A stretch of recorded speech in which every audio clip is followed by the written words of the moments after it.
एक बार एक राजा गौतम बुद्ध के पास आया। बुद्ध के आश्रम में बहुत ही भीड़ थी। राजा ने आग्रह किया कि वह एकांत में उनसे कुछ कहना चाहता है। बुद्ध बोले, सर्वत्र एकांत है, यहीं बोलो।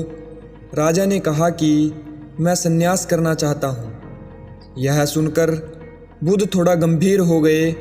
वे बोले कि तुम्हें संन्यास्त होने के लिए दीक्षा देने के पहले मेरी एक शर्त का पालन करना होगा।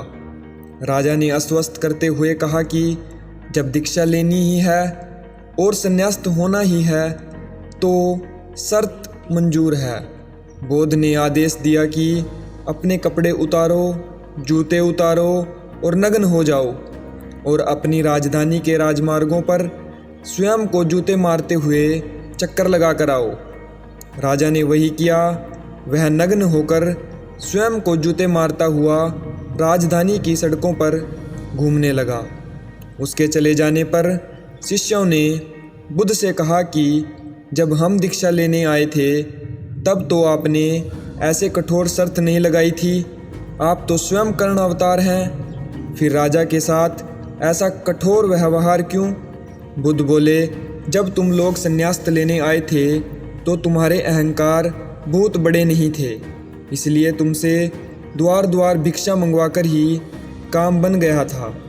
पर यह तो राजा हैं, इनका अहंकार बहुत बड़ा है, इसलिए महारोग की दवाई भी अधिक शक्तिशाली होनी चाहिए। जब राजा इस दशा में अपनी प्रजाजनों के सामने से गुजरेंगे तो उनका अहंकार चूर चूर हो चुका होगा। राजा ने शाम तक शर्त पूरी कर ली और बुद्ध के चरणों में आकर बैठ गया और कहने लगा, भंते, मुझे दीक्षा देकर अब तो संन्यास्त करें।